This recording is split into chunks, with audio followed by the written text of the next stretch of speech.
नमस्कार। वंदे मातरम। इतिहास अपने गर्भ में कई प्रकार के रहस्यों को छिपाए रखता है और इस विषय की एक विशिष्ट प्रकृति है। आप जितना पढ़ते हो उतना ही उलझते हो इतिहास के अंदर, उतने ही रहस्य गहराते हैं।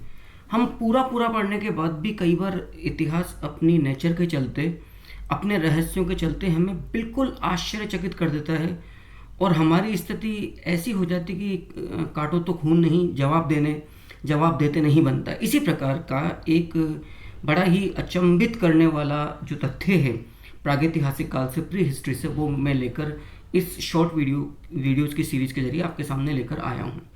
सभी लोगों ने प्रागैतिहास पढ़ लिया है, बहुत अच्छे से समझ लिया है। आपने Palaeolithic period, Mesolithic period, Neolithic period बड़े अच्छे से पढ़ लिया।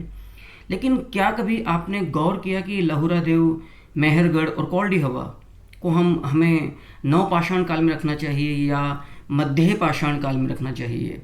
क्योंकि यदि हम इनके कालक्रम के आधार पर चलें, और चूंकि इतिहास क्रोनोलॉजी पर टिका रहता है, कालक्रम के घटने के उस व्यवस्थित क्रम के आधार पर चलता है, तो फिर बड़ी दिक्कत पैदा होती है जब हम इसको समझते हैं। और मैं समझता हूँ कि जितने लोग इस वीडियो को देख रहे हैं, शायद ही आप में से किसी ने इस बात पे गौर किया हो। हालांकि जब मैंने ये चैप्टर पढ़ाया था रेगुलर क्लासेस में, लाइव क्लासेस में, तब मैंने जानबूझकर इस रहस्य को छिपा दिया था।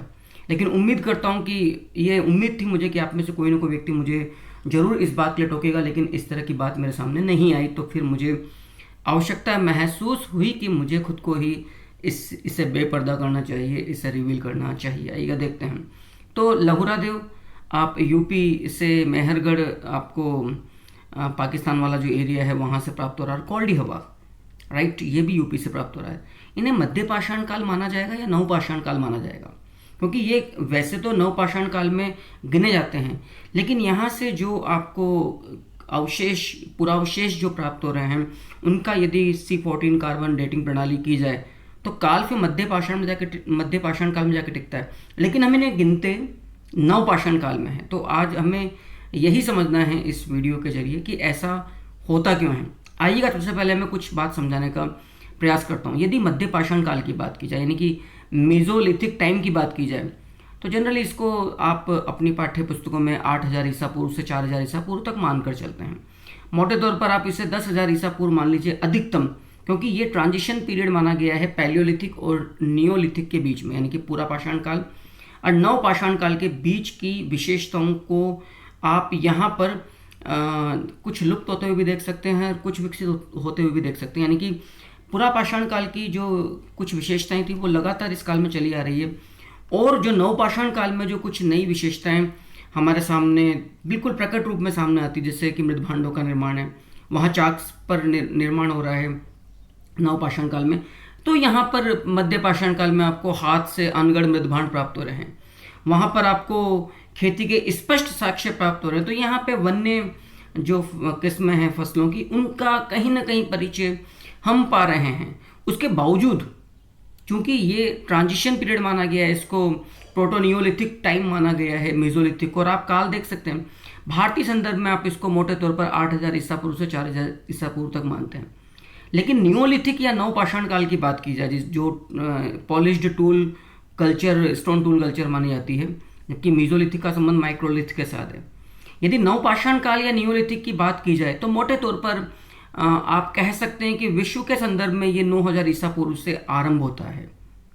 भारतीय संदर्भ में हम इसे 4000 ईसा पूर्व और कई जगह पर 7000 ईसा पूर्व से मानते हैं। अब वही बात है, यदि हम 7000 ईसा पूर्व मानेंगे तब भी वो बात मध्य पाषाण काल से जाती है। एग्जैक्ट तौर पर हम इसे 4000 ईसा पूर्व से मानकर चलते हैं नवपाषाण काल को।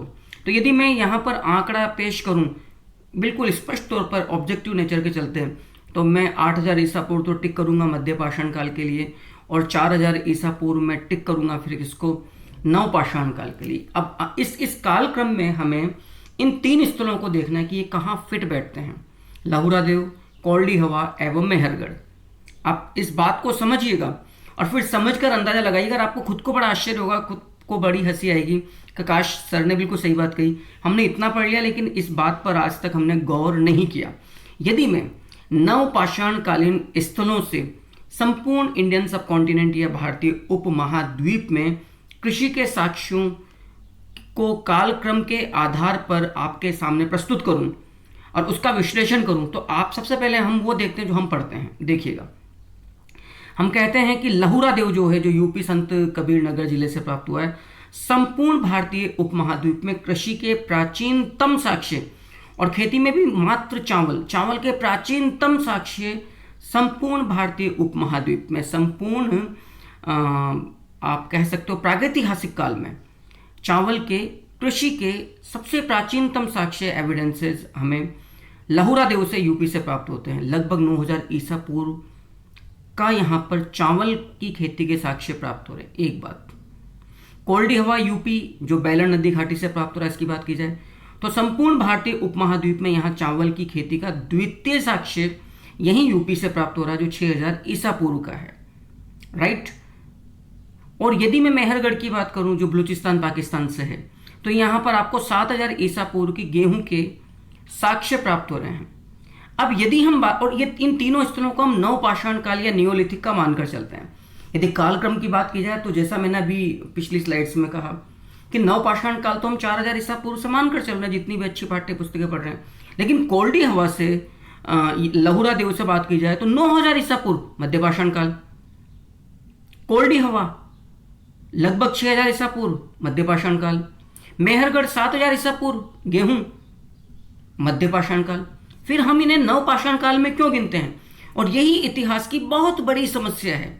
कई जगह पर आकर इतिहास खुद अपना विरोध करना चालू कर देता है, और एक इतिहास के अध्येता को एज ए स्कॉलर आपको वो एक अप्रोच होनी चाहिए, एनालिटिकल अप्रोच आपके विजन में होनी चाहिए, जहां पर आप इन बातों को समझा सके। क्योंकि मैं ये मानता हूं कि जितने भी मेरे एस्पिरेंट्स हैं, डिसिपल्स हैं, स्टूडेंट्स हैं, they are going to become a college lecturer और ए स्कूल लेक्चरर और administrator in their forthcoming future. आप बनने जा रहे हो।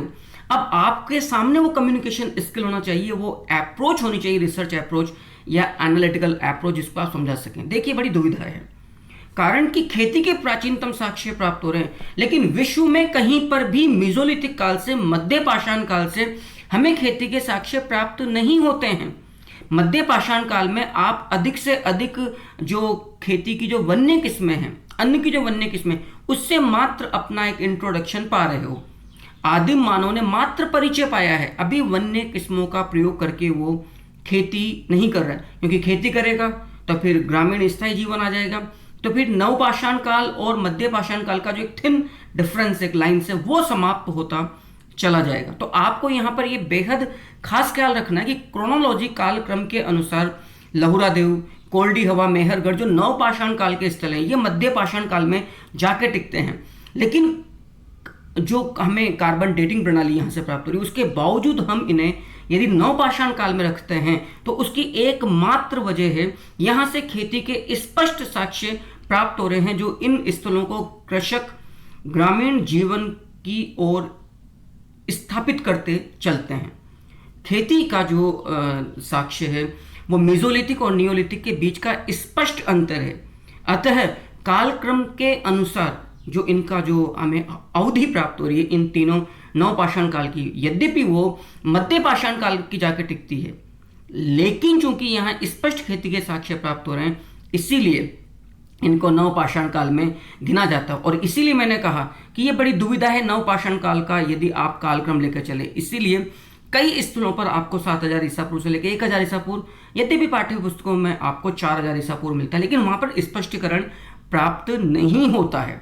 और मध्यपाषाण काल जो है वो असल में 8000 ईसा पूर्व से 4000 ईसा पूर्व तक है। तो कई असल में, अब मैं फाइनली यदि इसका एक कंक्लूजन निकालूं, तो कई स्थलों पर मध्यपाषाण काल और नवपाषाण काल की विशेषताएं साथ साथ चलती रही हैं। संभवतः ये विशेषताएं लहुरा देव, कोल्डी हवा और मेहरगढ़ से भी आपको प्राप्त हुई हो।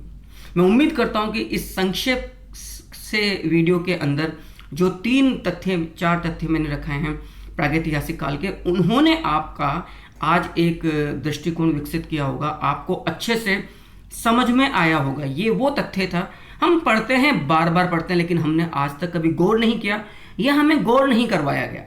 बहरहाल जो भी है, उम्मीद करूंगा कि आप अपनी राय अवश्य प्रस्तुत करें और अपने विचारों द्वारा मुझे अवश्य अवगत करवाएं। वंदे मातरम।